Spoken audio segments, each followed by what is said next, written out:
Kiki kauge ko.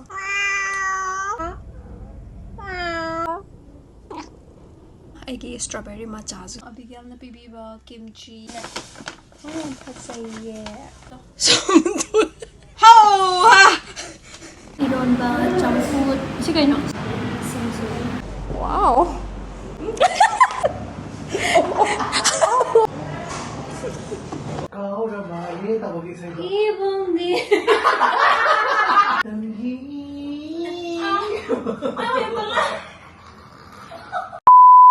Hello guys, welcome back to my channel. May ngasi ki videos tadi dum kaino utong chak ta salaga ngasi chak chaw se utong chai na mamang da video se ma da yaw gi bne dum yam na yeng tar di khangam ga ne do khang da version ngasi video se khangjan horo singja mai da leibu utong chak to Royal Enfield gi hek na kan da adu da khoi gi mai tai gi chak lo dai di nga thongba yen thongba ok thongba ma su lo yaw ba ko nga nu thongba kai kai ado ngasi moi da chak chaw se ando chak cha bai se ai ga Abigail ga ibani charu doine adak se Abigail ibani jam pulle ba hadi ibani se thaba ama leiba ko adu gi dum toina pulle ado ngasi gi chak cha bis da aina tangkhul gi attire se am se chaninge ba ko adu tangkhul ka tang na khoi gi Manipur gi indigenous tribe atopa singi su setninge ando sepudi setninge do tan chari selakke ai ga anamba ai ka pun madi tangkhul na number oye bako dudugi moi set ke tawone adoina setning har kan dum bang set pa phangoi dana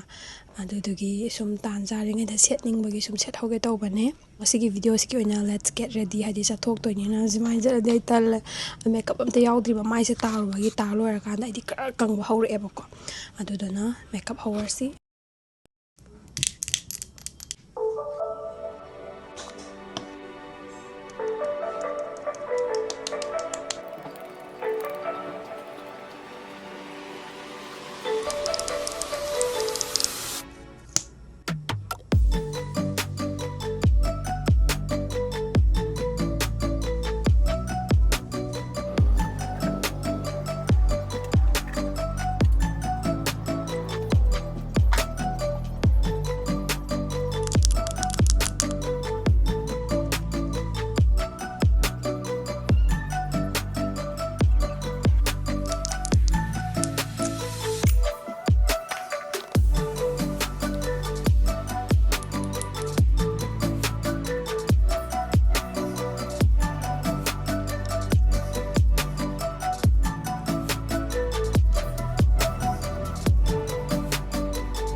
mayam video se hotrikanda mayam na ai ki samgi matang thu dum hangi dana routine nang gi samjam thuna sangai kai season ge khot ke adu mem hanga pa ya ba ado hair care gi production se adum ai gi shampoo na kai season nai aduna kai season nai haiba do aina dum video khudingi dum kha dum hapake ai gi shampoo di kai season na ramni haiba do dum ai gi mama gi video dum continuously yeng ba sing dum khangam mane ana khalle adum yaw krabane mangi video da ko ado dum khaga dum hapjarake adum am sigi videos dana aina hair care ki product ama ucharake aina dum hantak pa na season ba hair serum ne ba ko hair serum ne ado tha ani mung sulu season ba ado kari hair serum na habdo yam ucharake ado ai gi samdi do aina size na han aina minjer mangi pam na thoibi ka tok thok ai gi samdi am dry oibo samne ba dum ubu du khangam ni yong yam dry oibo ne ba ko dry oye duga kupsu yam kuppe adu gamna frizzy ju hair type ne bako ando hanta ani yam pam na season hai ba serum de sigi Arata hai ba sigi hair serum ji ne bako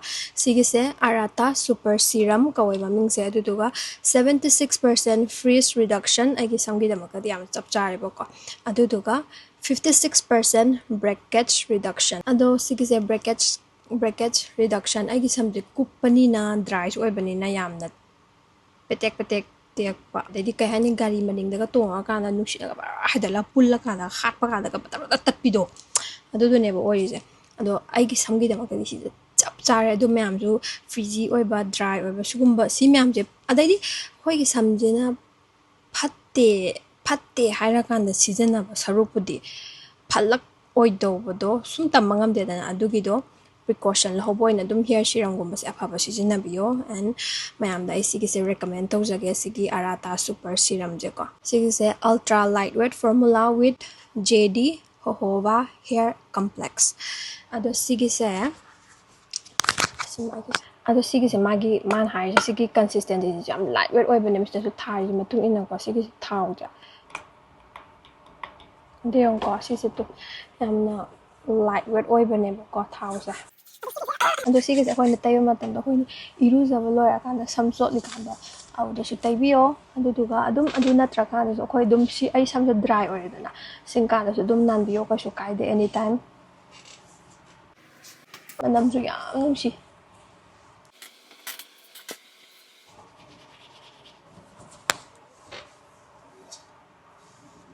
ꯇꯣ ꯇꯩꯕ ꯂꯣꯏꯔꯀꯥꯟꯗ ꯁꯥꯏꯟꯁꯨ ꯐꯖꯅ ꯄꯤꯕꯅꯦꯕ ꯌꯥꯝ ꯁꯣꯐꯁꯨ ꯑꯣꯏꯍꯜꯂꯦꯕꯀꯣ ꯁꯝꯅ ꯌꯥꯝꯅ smooth ꯑꯣꯏꯍꯟꯕꯗꯣ ꯐ꯭ꯔꯤꯖꯤꯒꯨꯝꯕ ꯑꯣꯏꯔꯝꯕꯗꯣ ꯂꯣꯏꯅ ꯐꯍꯟꯕꯗꯣ ꯑꯗꯩꯗꯤ ꯀꯩ ꯍꯥꯏꯅꯤ ꯄꯨꯜꯂꯨ ꯇꯥꯔꯒꯁꯨ ꯊꯥꯎꯁꯦ ꯇꯩꯔꯒ ꯐꯖꯅ ꯍꯥꯠꯄ ꯃꯇꯝꯗ ꯐꯖꯅ ꯗꯤꯇꯦꯡꯒꯜ ꯇꯧꯍꯟꯕꯅꯦꯕꯀꯣ ꯑꯗꯨꯅ ꯌꯥꯝ ꯊꯤ ꯄꯥꯝꯃꯦ ꯁꯤꯒꯤ ꯁꯤꯔꯝꯁꯦ ꯌꯥꯝ ꯅꯨꯡꯉꯥꯏ ꯍꯥꯏꯇꯥꯔꯦ ꯁꯤꯖꯤꯟꯅꯕꯗ ꯑꯗꯨꯒ ꯑꯩꯈꯣꯏꯒꯤ ꯁ꯭ꯄꯤꯠ ꯑꯦꯟꯁꯀꯨꯝꯕ ꯂꯩꯕꯗꯣ ꯑꯗꯩꯁꯨ ꯃꯥꯅ ꯀꯩ ꯍꯥꯏꯇꯥꯔꯦ ꯃꯈꯥ ꯇꯥꯅ ꯂꯩꯍꯜꯂꯛꯇꯦꯕꯀꯣ ꯑꯗꯨꯃꯥꯏꯅ ꯇꯧꯋꯦ ꯑꯗꯨꯗꯨꯒ ꯑꯩꯈꯣꯏꯅ ꯗꯦꯝ ꯍꯤꯌꯔꯗ ꯑꯣꯏꯒꯦꯔꯥ ꯗ꯭ꯔꯥꯏ ꯍꯤꯌꯔꯗ ꯑꯣꯏꯒꯦꯔꯥ ꯑꯗꯨꯝ ꯁꯤꯖꯤꯟꯅꯕ ꯌꯥꯔꯦ ꯆꯣꯠꯂꯤꯀꯥꯟꯗꯁꯨ ꯇꯩꯕꯤꯌꯣ ꯀꯪꯉꯀꯥꯟꯗꯁꯨ ꯑꯗꯨꯝ ꯇꯩꯕꯤꯌꯣ ꯑꯦꯅꯤ ꯇꯥꯏꯝ ꯅꯪꯅ ꯄꯥꯝꯕ ꯃꯇꯝꯗ ꯑꯗꯨꯒ ꯃꯥꯒꯤ ꯕꯦꯁ ꯄꯥꯔꯠꯁꯤꯅ ꯀꯩꯅꯣ ꯍꯥꯏꯕ ꯃꯇꯝꯗ ꯁꯤꯒꯤ ꯁꯤꯔꯝꯁꯦ ꯅꯣ ꯄꯦꯔꯥꯕꯤꯟꯁ SLS SLES ꯑꯗꯒꯤꯗꯤ ꯗꯥꯏꯁꯀꯨꯝꯕ ꯀ꯭ꯂꯣꯔꯤꯟꯒꯨꯝꯕ ꯑꯗꯩꯗꯤ any other heavy metals etcetera ꯃꯌꯥꯝ ꯂꯩꯗꯅ ꯑꯗꯨꯒꯨꯝꯕꯗꯣ ꯑꯃꯐꯥꯎꯕ ꯌꯥꯎꯗꯦ just good and clean ingredients that are safe and actually work so ꯃꯌꯥꯝꯅ ꯁꯤꯒꯤ ꯄ꯭ꯔꯗꯛꯁꯦ ꯏꯟꯇꯔꯦꯁ ꯑꯣꯏꯕꯤꯕ ꯇꯥꯔꯒꯗꯤ ꯂꯩꯕꯤꯅꯤꯡꯕ ꯇꯥꯔꯒꯗꯤ ꯑꯩ ꯂꯤꯡꯛꯇꯣ ꯑꯩꯒꯤ description ꯕꯣꯛꯁꯇ ꯍꯥꯞꯆꯔꯕꯅꯦ so do check out ꯁꯣꯏꯗꯅ ꯄꯥꯝꯒꯅꯤ ꯈꯜꯂꯦ ꯃꯌꯥꯝꯅꯁꯨ ꯁꯤꯒꯤ ꯄ꯭ꯔꯗꯛꯁꯦ ꯑꯩꯒꯤꯗꯤ ꯐꯦꯚꯣꯔꯥꯏꯠꯅꯦꯕꯀꯣ ꯁꯤꯒꯤ ꯄ꯭ꯔꯗꯛꯁꯦ ꯑꯗꯨꯝ ꯃꯌꯥꯝꯒꯤꯁꯨ ꯐꯦꯚꯣꯔꯥꯏꯠ ꯑꯣꯏꯅꯤꯅ ꯈꯜꯂꯦ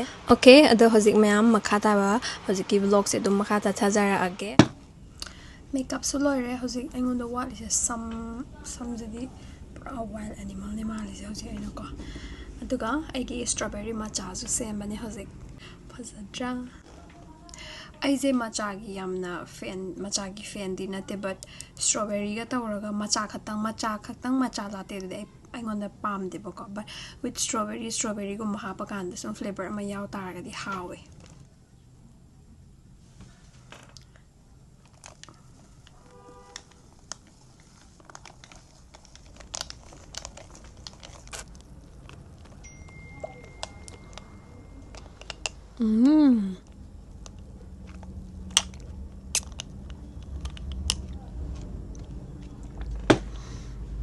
ꯌꯥꯝ ꯍꯥꯎꯋꯦ ꯋꯥꯎ ꯀꯤꯀꯤꯔꯣ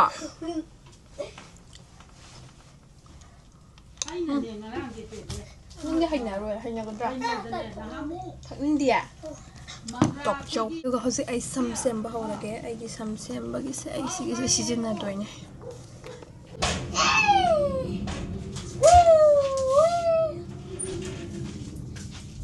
ꯑꯩꯁꯦ ꯁꯝ ꯈꯔ ꯁꯪꯖꯕꯗꯒꯤ ꯑꯩꯒꯤ ꯑꯦꯛꯁꯇꯦꯟꯁꯟꯒꯁꯦ ꯍꯥꯞꯄ ꯀꯥꯎꯔꯦꯕꯀꯣ ꯕꯠ ꯉꯁꯤꯗꯤ ꯑꯦꯛꯁꯇꯦꯟꯁꯟꯁꯦ ꯈꯤꯇꯪ ꯍꯥꯞꯆꯟꯒꯦ ꯑꯩꯅ ꯆꯥꯟꯅꯔꯔꯣꯏꯌꯦ ꯀꯂꯔ ꯏꯁ ꯚꯦꯔꯤ ꯗꯤꯐꯔꯦꯟ ꯑꯩꯒꯤ ꯁꯤ ꯀꯂꯔꯁꯦ ꯑꯣꯏꯔꯝꯕꯅꯦꯕ ꯑꯗꯨꯗ ꯑꯩꯅ ꯁꯤꯁꯦ ꯑꯃꯨꯕ ꯇꯩꯁꯟꯈꯤꯕꯅꯦꯕꯀꯣ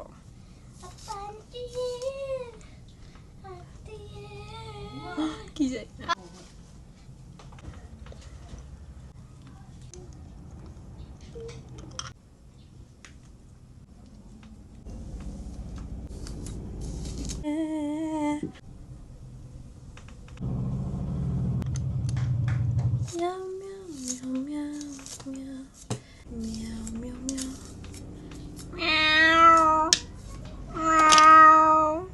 Kiki kꯧꯒꯦꯀꯣ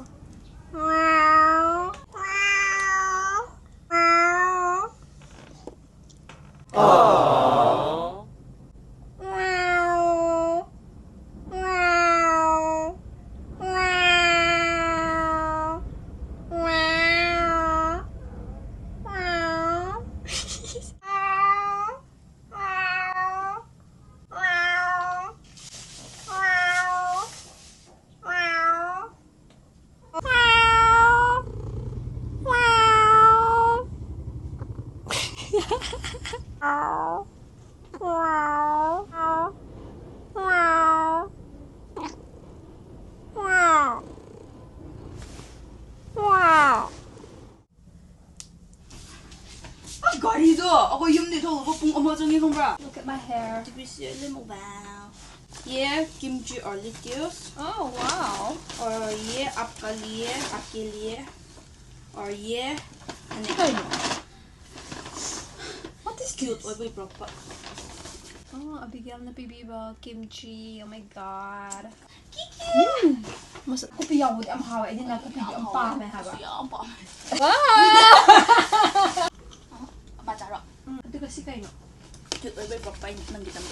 Ay, gidama. Ang siya. Kapning niya. Actually, na table ge. Oh, si Pasaya. Table masada. Tapos may tam na ba daw? Ay, ang siya. For hapa ka taon nga niya ko. So, Mmm. ang ganda mo. Pakame. Ay, gusto ko mas ang jay. Chuki. Ang mga kadaran ba dito try ko and try. Nagawa ba siya na kayo? Sweet na. Oh, Pasaya. Tangkul. Pasaya. Ito man hindi na napasaya dito. Hanggi. Kasi bro, Ross kasan ko eh. Rose kasad. Ross pa na. Si Mamang la. Si Mamang ko. Bingle. Pasaya. Ah. Thank you ko. 감사합니다. Tangkuloda, thank you sa kamay hage. Ha? Ningshi na high 닝시나 하이레. 마이나네. 아좀 핫도이바. 아기 삼삼 야맘드라 가시디. 그이기노 강브라. 강데 너무 하고라보다 얌네. Warise. Football player ko alam na something ba. Goalkeeper. Anong ba ko nito? somdol. 하오하! 강해? 똑같지? 무슨 나 다해. 삼수 하 그래도 이 타타 라우레 삼세 하직 우동 잡다 잣라게 망디 얌 서울에 삼세. Wait a minute. 옥사 레게 이론바 점푸 시간이요? 산통바 깡소이 my favorite. Oh my god. 진짜? Why? Hazik chakchawa horage do before chakcha jikada ai tangkhogi nasagi do kai sakharge karama mamangno nate why ni mongondagi ma yam phajadra wow phajabra खुद से हम दी हम खरब ने तो बुकिता को हम जगे सार से का हांड द खरब बहाना पाइसी के ताक हावरा या भावे आई दी संगम सना से हेना पामजे दु संगम सना से हाना सार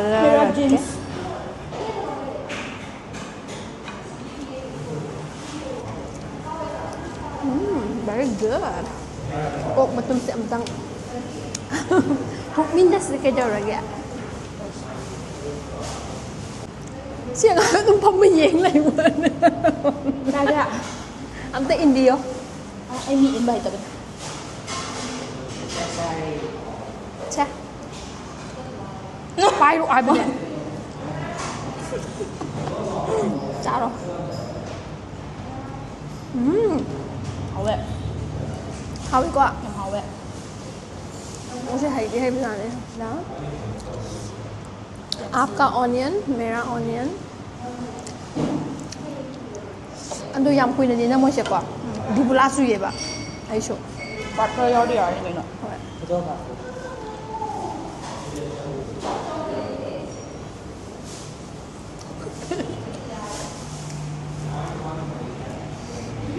Hawe. Oh, masasakto. 진주 수염 하we 이거 진주 is so good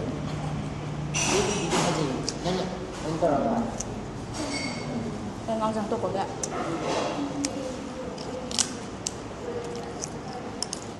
nakag-test ako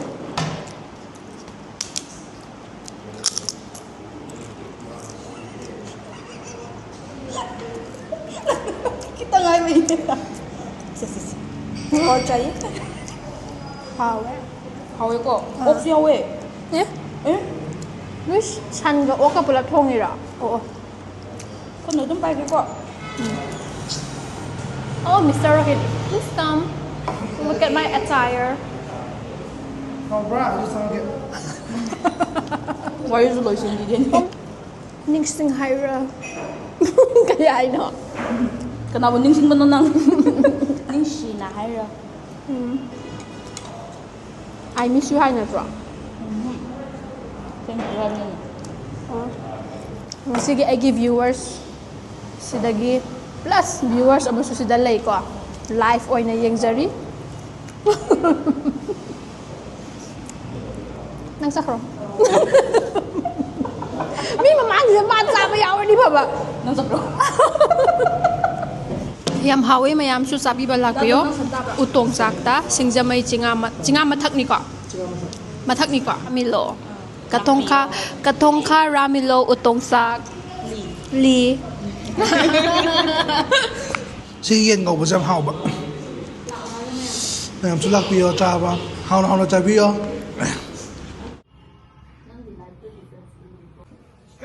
我的给先来不多。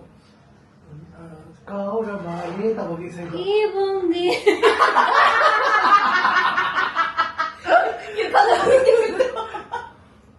Follow yung Tanghi.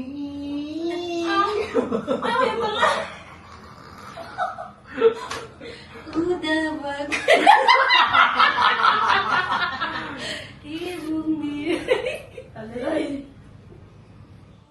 ꯆꯥꯛꯆꯥꯕ ꯂꯣꯏꯔꯒ ꯁꯋꯥꯗꯤꯗ ꯑꯃꯨꯛ ꯆꯠꯂꯦ ꯒ꯭ꯔꯤꯟ ꯇꯤ ꯑꯃꯒ ꯃꯦꯡꯒꯣ ꯁ꯭ꯇꯤꯛꯀꯤ ꯔꯥꯏꯁ ꯆꯥꯔꯨꯕꯅꯦꯕꯀꯣ ꯑꯗꯨ ꯃꯇꯥꯡ ꯁ꯭ꯋꯥꯏꯁꯦ ꯂꯣꯏꯁꯤꯟꯖꯔꯒꯦ ꯕꯥꯏ